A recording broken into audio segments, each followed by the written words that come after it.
飞行员有没有很辛苦？我告诉大家，飞行员呐、为什么可以领这么多的飞行加级？为什么可以领这么多的专业加级？大家看看飞行员的生活，不是你我想象的那么样的浪漫，那么样的帅气。其实飞行员在飞机上是很辛苦，要克服很多生理的因素。整个飞官长达37小时的飞行，他在飞机上吃什么？吃作战餐。B2 轰炸机里面居然有冰箱，居然有微波炉，各位不可思议吧？对，美国人的武器就是这样，他会给你最基本的生理需求的解决空间。我告诉你，还有洗手间。B2 轰炸机居然有洗手间，还有小型的卧铺，可以供2个飞行员交互的休息哦。大家可以看。那当然，全程要让飞行员保持专注不分神，要开立某些的药物提神。那这些药物呢？当然最高机密，美国空军不会泄露啊。他就说，医师会开一些特殊的药物，让飞行员保持专注。另外，大家可以看到没有，有洗手间，在这么小的这个轰炸机的空间里有洗手间，座椅的后方也有空间可以让飞官小小的躺平休息啊。但是呢，有一个时间，2个飞官全部要精神灌注在驾驶位上，不能够分心，不能休息，不能去上厕所。什么时候？起飞、降落、空中加油，还有飞越敌方领空这个时间点，2个飞官都要在座位上全程灌注。大家知道为什么吗？因为 B2 轰炸机的空中加油跟别的不一样啊。跟别的不一样，那叫盲眼加油。等一下会跟大家介绍。另外，舱内还有小的冰箱跟微波炉，做什么呢？可以微波火鸡三明治啊，可以微波火鸡三明治。饿的时候微波一下，冰箱拿出来微波一下，然后这个飞行员可以在飞机上用餐。但是有一个特点，什么特点？三明治不能加 cheese。为什么不能加 cheese 呢？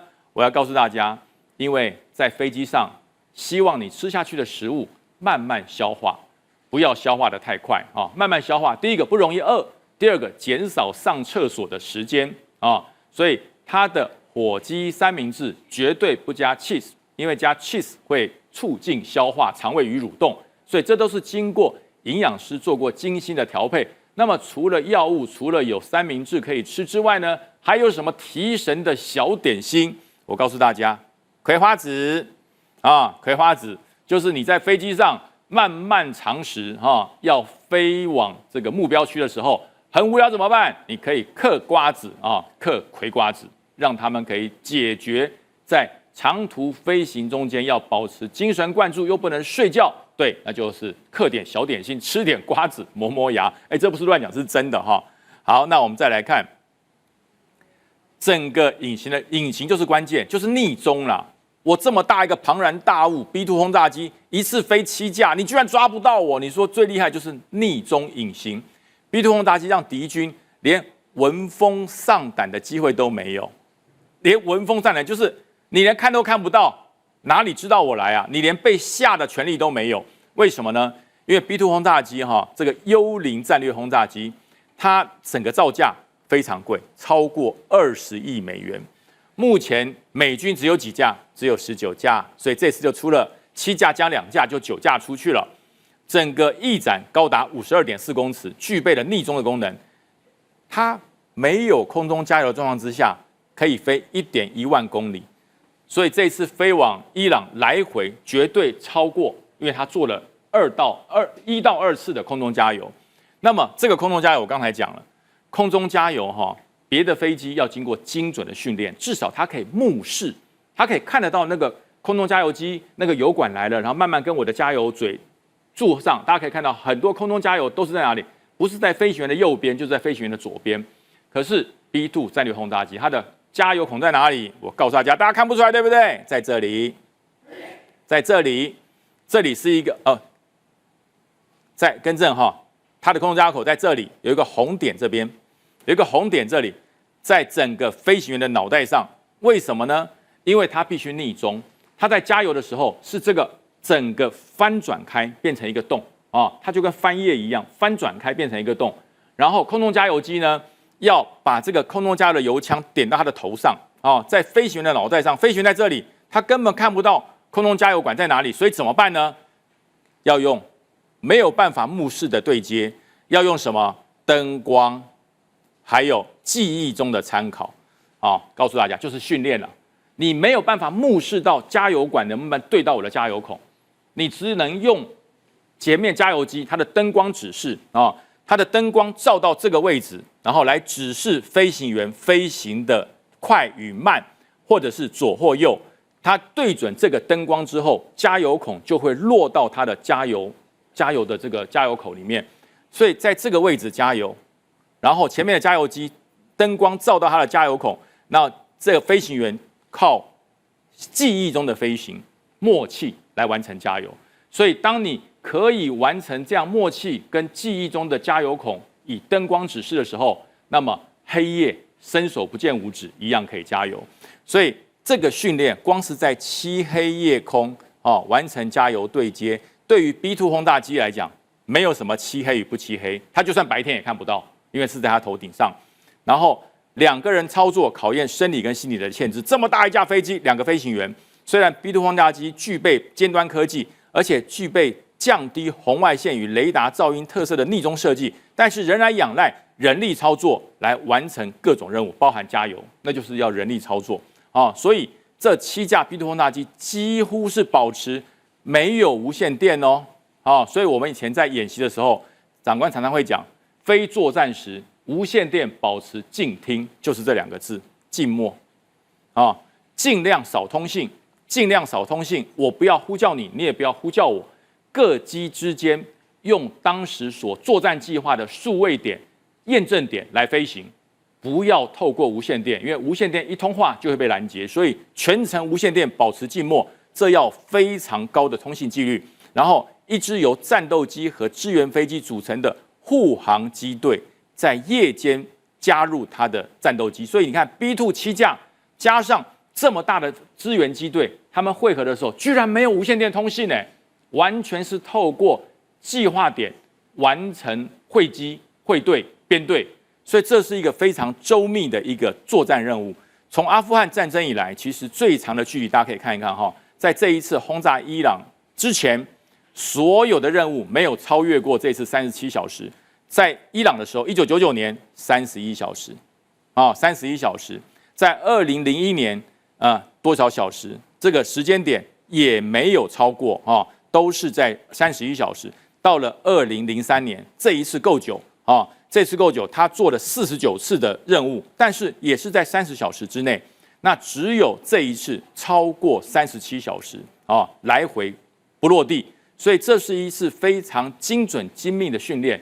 很多人说不可思议，很多人说这个训练了多久？现在解密了10年，这个任务筹划了10年，有高科技，有精准的训练，有最优良的飞行员、战斗员，才可以完成这样的训练。所以我相信这个训练揭秘之后，各国都会朝这个方向迈进。大家可以看，那你说这个碉堡克星这么大，3万磅，除了 B2 可以载以外，那么其他的战机怎么办呢？所以美国还陆续生产了很多比空中这么大的庞然大物3万磅再缩小一点是哪样呢？这个是现在这次一战成名的 GBU-57碉堡克星，3万磅，只有 B2 可以载只有 B2 可以载。虽然它可以炸得很深，但是呢实在太重了，那怎么办？美国直接研发了新的武器，也是碉堡克星，可是小1号，叫 NGP 接班这样的巨型炸弹，可以在一般的战机上面来携带可以在一般 F-15它就可以携带GBU-28专地炸弹。然后这个比较小，它的重量比22000磅还要轻，就是比较轻。然后它的命中误差是在2.2，它跟这个碉堡克星一样，是用 GPS 信号的这个整体的这个导引，但是它可以避开干扰，然后整体的联合直接攻击的炸弹可以5公尺之内的误差值。那它因为轻因为小，它具备了更灵活的方式，计划整合火箭推助器，能够提升速度到2马赫，只需要1/4的弹体就可以达到 GBU-57的动能。就是 GBU 它是用垂直投射，但是这一款比较轻型的 GBU28，它的后面有推进器，所以它除了具备了钻地的功能之外，它可以加速，让它的速度进入2马赫之后，然后冲击目标。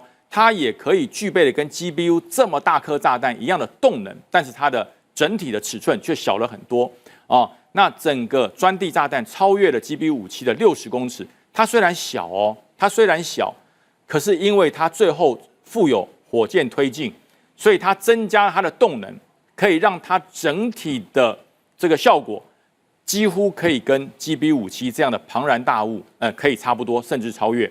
所以呢，它的整个应对深达数十公尺甚至300公尺的地下目标，它都可以炸毁。所以美国针对地下碉堡的攻势不断的在调节跟改变，可以让更轻，然后更具备攻势、更有灵活性的炸弹陆续问世。这就是美国不断的在求新求变的一种具体作为啊。这个整体介绍的美国这么多新的装备。有这么多新的一个攻地的装备，就表示一件事：如果有越多的地下攻势，那么就会产生更多的攻击火力。这一次的午夜重锤行动众说纷纭，川普说好的不得了啊，那但是呢，中国跟俄罗斯是完全不知道。